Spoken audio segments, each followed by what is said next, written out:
Рахмат. Bütün Kırgızstan Odumarov. 8. берене боюнча өтө опурталдуу маселе кирип калыптыр. Жогорку кеңешке шайлоочуларга жана бүтүндөй мамлекетке шек келтире турган аракеттерге, билдирүүлөргө жана жоруктарга жол берүүгө тийиш дейт. Аны ар ким ар кандай түшүнөт да. Мисалы бирөө сүйлөсө ал жакшы, экинчиси сүйлөсө туура эмес сүйлөгөн болуп калат. Мисалы жогорку кеңеш өз эркин билдире албай атат, аткаруу бийлигине моюн сунуп калды десе шек келген болобу, болбойбу?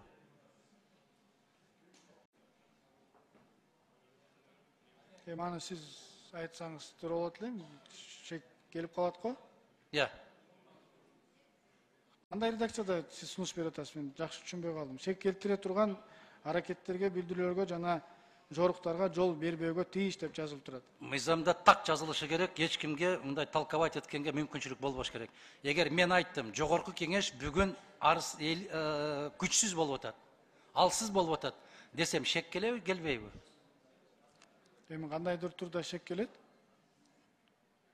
Мына, ассалому алейкум, келдик. Мадумаров жогорку кеңешке шек келтирди деп добушка коесуңар дагы шыпырып саласыңар, туурабы? Жок, эми ал ар бир депутаттын айткан сөзүнө комментарий берилбейт негизи. Кандай берилбейт? Мыйзамга жазып атпайсыңар, шек келтирсе деп.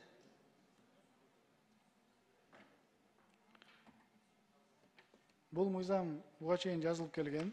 Буга чейинкинин көп нерсени көргөнбүз. Ушул кезге чейинки болгон нерсени токтотолу деп келип атабыз да. Сиз айтсаңыз кайсыны кандай сунуш берип атасыз? 8. берененин Жок, түшүндүм. Сиздин сунушуңуз кандай? Бул нерсе болбош керек таптакыр. Силер айтып атасыңар, депутат өзүнүн пикирин билдирүүдө эркин деп. Ошол эле учурда айтасыңар, шек келтирүүгө жол бербөөгө тийиш. Шайлоочуларга жана бүтүндөй мамлекетке деп биз шайлоочуларды, мамлекетти жана өзүнүн ар намысын дагы белгилеп кетип атпайбызбы? Жарайт, эгерде биз мамлекетке дейсиңер, мамлекет тышкы саясатты чабал жүргүзүп атат десем, шек келдиби? Өтө чоң шылтоолорду киргизип койгонсуздар бул жерге, талкабанияга. Кенен бир талаа кылып койгонсуңар да, бирөө сүйлөсө болот, экинчиси сүйлөгөнгө тыюу салынган позициялар бол. Мындай нерсе болбош керек, таптакыр болбош керек. Эми Алахан Кесанович, бул жана этикага карала турган эле берене да. Негизи этика башкача каралат. Сиз айткан нерсе боюнча сизди эч качан кандай бир жоо болбосун эч ким бул жерден депутаттыктан ала албайт, андай нерсе жок. Болгону сизди этикага чакырышы мүмкүн. Мени күндө эле чакырып атасыңар, эми бирок маселе жок.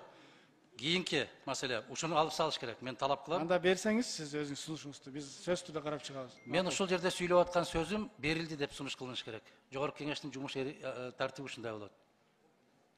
Алахан Кесанович, анан жазуу түрүндө дагы келиш керек деген дагы нормалар бар да. Анда биз ошону өзүңөр киргизгенсиңер да, жана 6-чакырылышта ушундай кирип кетиптир. Жогорку кеңештин сүйлөгөн сөзү стенограммадан алынат.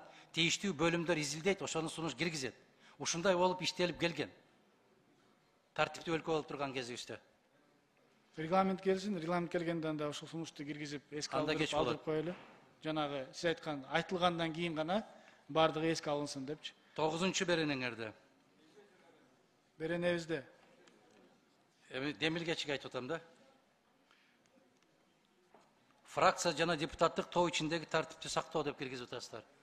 А регламентке киргизип коюпсуздар, Мадумаров ушуну киргизсе кабыл алынбасын деп. Кандай бул? Комитет ушундай тыянак чыгарып атат, урматтуу коллегалар. Майда чүйдө ишке аралашпаш керек деген баа берип атасыңар менин сунушума. Алахан Кесанович, ал комитеттин чечими аягына чыга элек, мына келерки вторник күнү каралат. Ошондо сиз да ал комитетте болосуз да. Кудай бурса чогуу карап чыгабыз аны. Андайды мен көрбөпмүн азыркы учурда. Оюн бүтүрүп алсын, микрофон бериңиздер. Оюн бүтүрсүн дегенде мындай, биз мыйзамды өтө бир ит кууп келаткандай шашып кетип бартабыз да. Бул биздин тагдыр. Бул жогорку кеңештин маселеси, жогорку кеңеш кандай багытта иштеш керек, кантип биз сапаттуу мыйзамдарды кабыл алабыз. Ит куугандай келип добушка коюп коесуңар, анан урду кетип калат. Ошондуктан регламентте биз карашыбыз керек. Мен берген сунуштардын баарын четке кагыпсыңар. 8 подпункт 10 беренеде жазып атасыздар. Жогорку кеңеш каралып жаткан маселелер боюнча сүйлөнгөн сөздөрдүн, билдирүүлөрдүн, сунуштардын, сын пикирлердин, тексттерин жыйналыштын протоколуна киргизүү үчүн берүүгө дейт сөзсүз депутат жазып бериш керек экен. Анда биз могул жерден көтөрүлбөй эле жазып эле колубуздан калем түшпөй эле отурушубуз керек экен да. Сүйлөйбүзбү же жазабызбы? Кандай кылабыз? Алихан Кесонович, атайын эми секретариат деле бизде бар. Сиздин айткан сунуштарыңыз жөн эле сөз бойдон калып калбасын деп, анын толук маңызын, эмнени айттыңыз эле, эмнени эске алдыңыз эле, же кайсы беренеде точно туруш керек. Мисалы, сиз шек келтирди деп айтып койдуңуз, мен эми анан кантип өзгөртөм?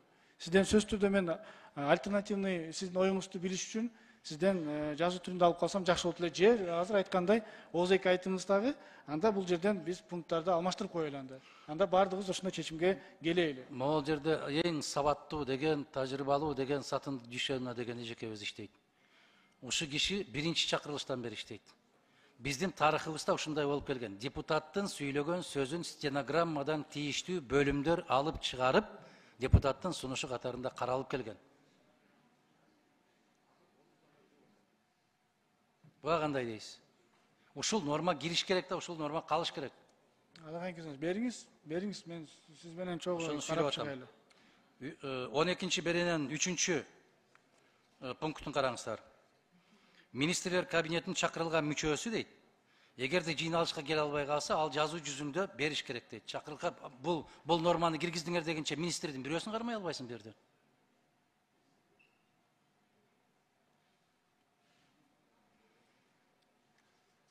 Эми ал биз министрлерди чакырганда бүгүнкү учурда ооз эки эле жооп берип коюп атпайбы? Же келе албайм, же келем деп. Эгерде келе албай турган болсо, сөзсүз түрдө бизге берсин. Командировкада жүрсө, командировкадан деп берип койсун.